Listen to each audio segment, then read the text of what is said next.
You might have seen and appreciated the spectacular colors in a rainbow. How could the white light of the sun give us various colors of the rainbow? Before we take up this question, we shall first go back to the refraction of light through a prism. These are the topics will be covered during the session.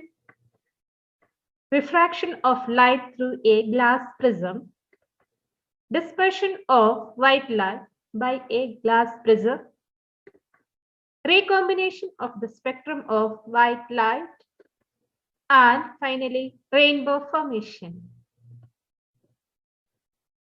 You have learned how light gets refracted through a rectangular glass slab. How would light refracted through a transparent prism? What is a prism?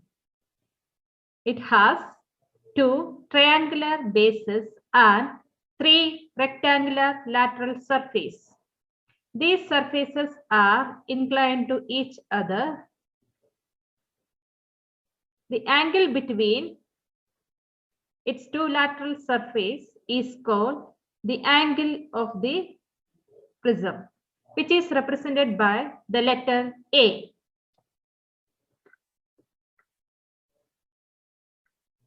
Now let us learn how light is getting refracted through a glass prism. For that, we have a glass prism here.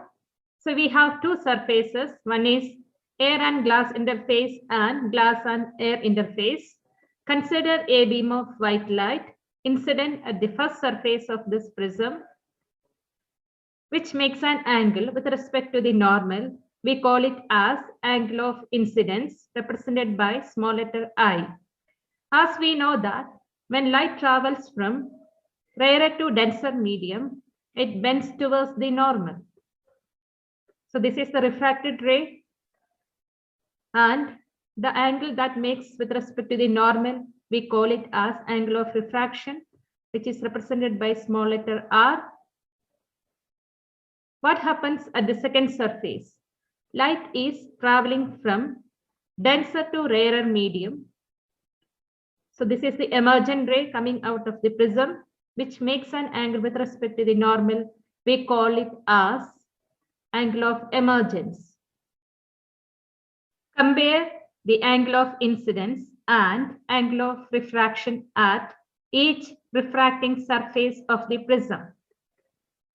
The peculiar shape of the prism makes the emergent ray bend at an angle to the direction of the incident ray.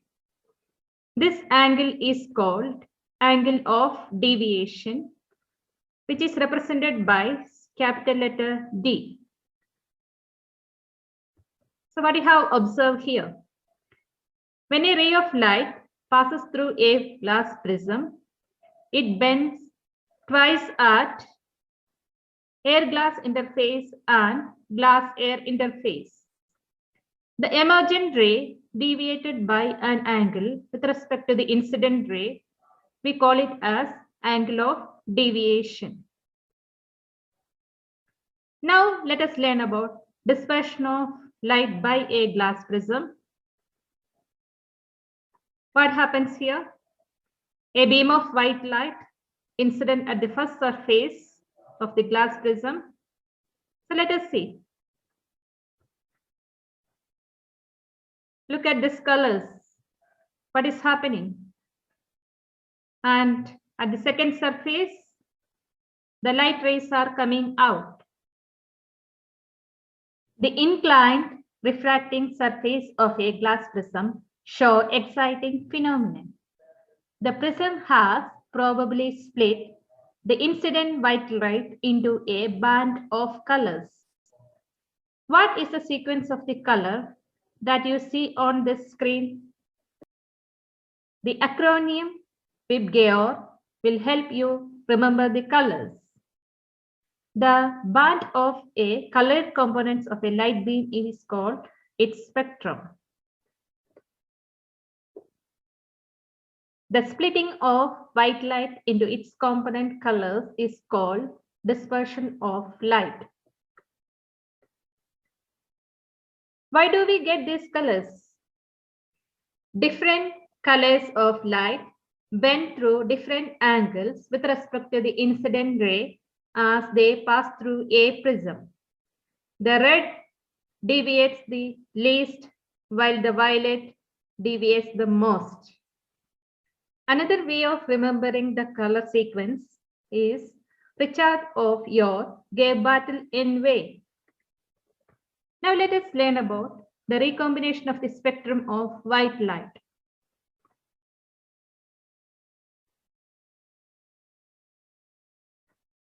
Isaac Newton was the first to use a glass prism to obtain the spectrum of sunlight. He tried to split the colors of the spectrum of white light further by using another similar prism. He could not get any more colors. He then placed a second identical prism in an inverted position with respect to the first prism.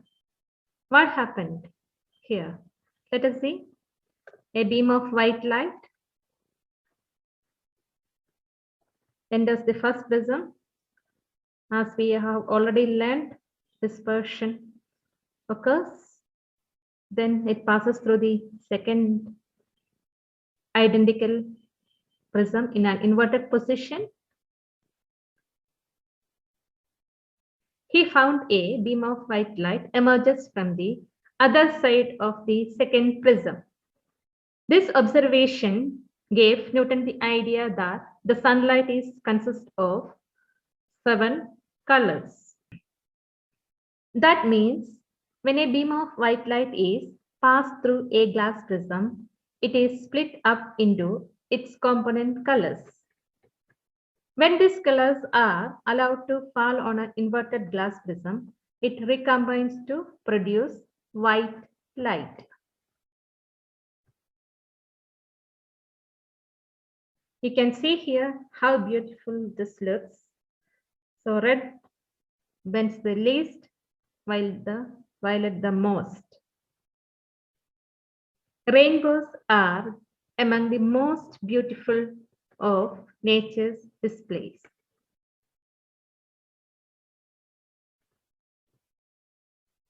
It is an optical phenomenon that appears when sunlight and atmospheric conditions are just right.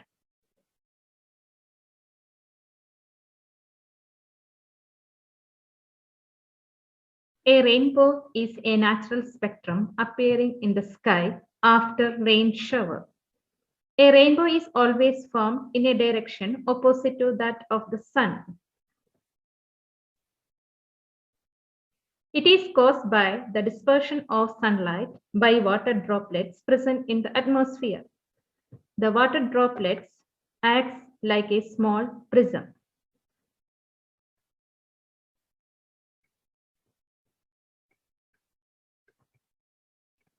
What happens here? A beam of sunlight at the interface of air and water droplets. They get refracted and dispersion happens. And at the surface, total internal reflection takes place. Then finally refracted again when it comes out of the raindrop. Due to the refraction, dispersion, and internal reflection, different colors reach the observer's eye. So, due to refraction, dispersion, and total internal reflection by the water molecules or water droplets, we see the rainbow colors. So what you have learned here, the splitting of white light into its component colors called dispersion. Recombination of the spectrum of white light produces white light itself. Due to refraction, dispersion, and internal reflection of light, rainbow is formed. Thank you.